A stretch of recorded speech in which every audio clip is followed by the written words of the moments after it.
外国人の会話の中で自分の英語を直してもらうようにお願いしたことがありますか？僕は英語のレッスンをやってた頃は相手によく Can you correct my English? Please correct my English とお願いされることが多かったですが、実はそれは逆効果で実際に話せなくなる原因の一つになってしまいます。Asa, please correct my English. Sure, but I don't recommend that actually. なんで？ Because Asa, 誰に話しかけてんの？皆さんこんにちは、アーサーです。今回の動画では外国人に英語を直してもらうようにお願いしない方がいい3つの理由と、代わりにどうしたら自分のスピーキング力が伸びるか学びましょう。よろしくお願いします。Before we start, I just want to say I understand why people want to do this. In fact, I used to ask my Japanese friends to correct me all the time.It seems effective because, well, you're being corrected. 日本人との会話で日本語を習得したいな。Asa, 週休じゃなくて九州だよ。日本の島のこと？違うよ。And while it may have improved my knowledge of Japanese, I can't say that my Japanese speaking improved at all. And many Japanese people I've met are the same way.When I was starting my budding career as an English teacher, many of my students would ask me, Asa, can you correct my English? Yeah, sure. But in the end, it didn't really work well. And why is that? Well, the first reason is that most foreigners have a hard time correcting your English. You know, when I asked my Japanese friends to correct my Japanese, they'd say, yeah. But when we would continue the conversation, they almost never corrected me.And also, I get messages from fans and English learners sharing the same problem. They say things like, Arthur, I ask foreigners to correct my English, but they never do. Asa, 私の英語全然直してくれてないけど。Oh, sorry, I forgot. Now, why does this happen? It's because the purpose of English isn't to speak correctly, it's communication.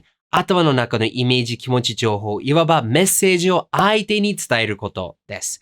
And when you talk with a friend or someone on the street, their main focus is communication. And the truth is, even if you make lots of mistakes, most of the time people can understand your English. 僕の名前が朝。会って嬉しい。こちらこそ。So for them, it just feels tiring and mendokusai to correct your English. Even if they try to do it, they have a hard time continuing it. Now, what about if the person is a teacher? Let's say an online teacher for lessons like Cambly or something like that. All right, Yuzuki, I'm your teacher. I'll correct you every time. Thank you. Their job is to help your English, so if you ask them, they will correct you every time, right?Well, honestly, for some reason, a lot of teachers still won't correct all your problems. And even if they do, well, that leads to another problem. You start to lose motivation. When I first started teaching English and my students asked me to correct their English a lot, I did. And in a few weeks, they would all leave. Why? Because there were so many corrections, they would lose motivation and quit.The purpose of English is communication, but when you get corrected too much, it stops that communication. And even if you're focusing on speaking correctly, there is still a heart to communicate that you have. And if you're corrected too much, you can't express what you want to say, and it gets pretty frustrating. Hey, Yuzuki. 間違ってる。失礼しました。間違ってる。失礼しました。間違ってる。Why are you laughing? Okay, so overcorrecting makes people lose motivation. So then we should correct, but not too much, right?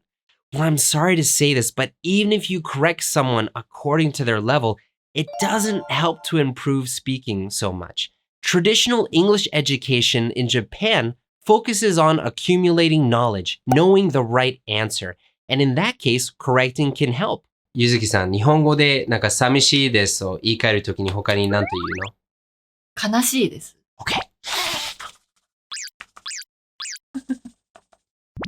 しかし、英語をどう学んでも実際に使えないと意味がないです。The purpose of English is communication. And while you can learn some information from being corrected, most of the time, you won't be able to use it in a real conversation.いや、日本人と会話して日本語を習得したいな。吸収だよ。吸収したいな。ゆずきさん、この1週間日本人と話して日本語をたくさん習得しました。吸収だよ。そうだ。Now, why does this happen? Well, English is like a bike, and the reason we make mistakes is because of the same reason why we can't use a bike well.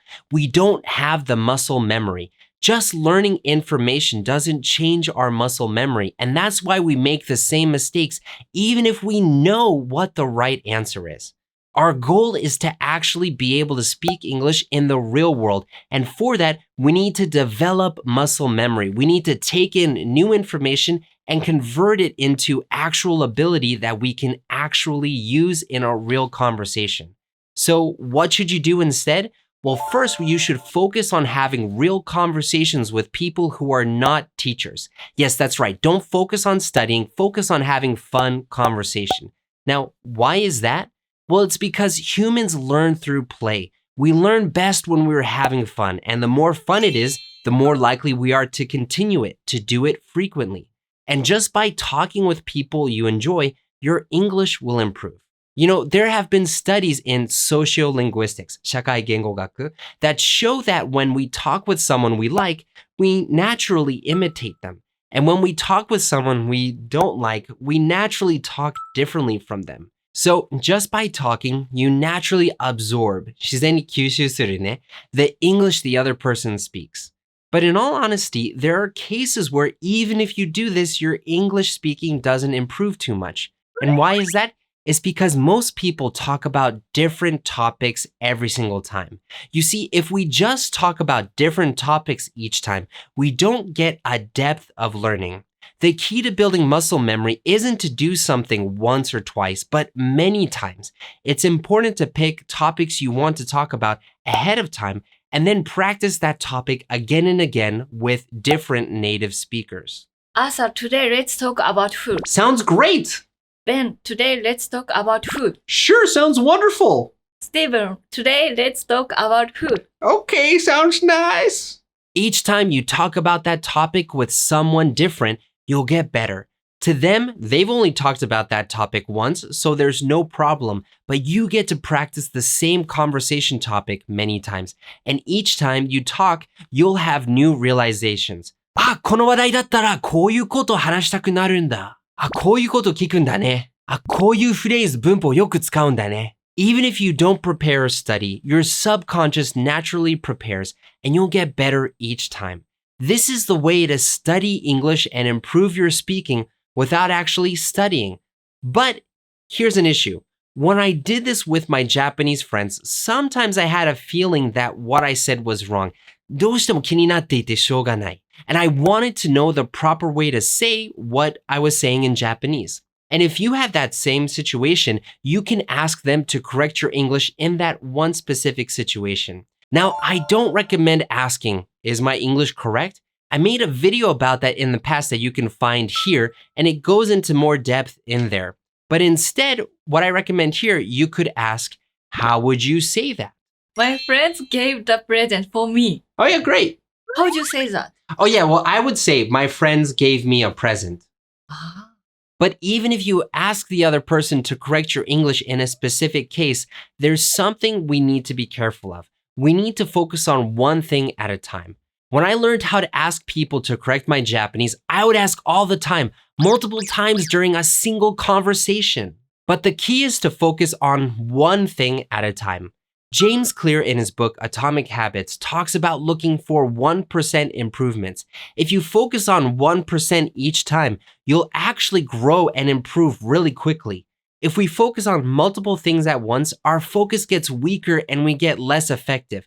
Muscle memory is about doing the same thing over and over again, so try to shoot for one key point each time. But now, let's talk about the elephant in the room. Huh? No, not that one. The problem that everyone watching this video is thinking.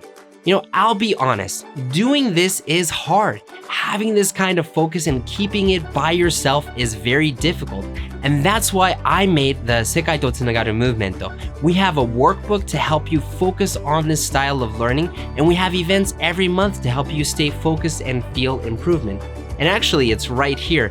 I made a workbook to help our students in the 世界とつながる movement for this. ムーブメントの会員はぜひワークブックを使ってください。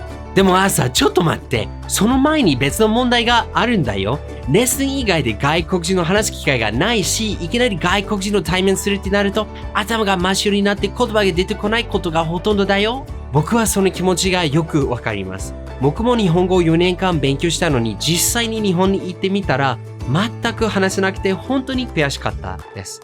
でもその経験のおかげで世界とつながるメソッドを発見し、なんと28日間で日本人と気軽に話せるようになりました。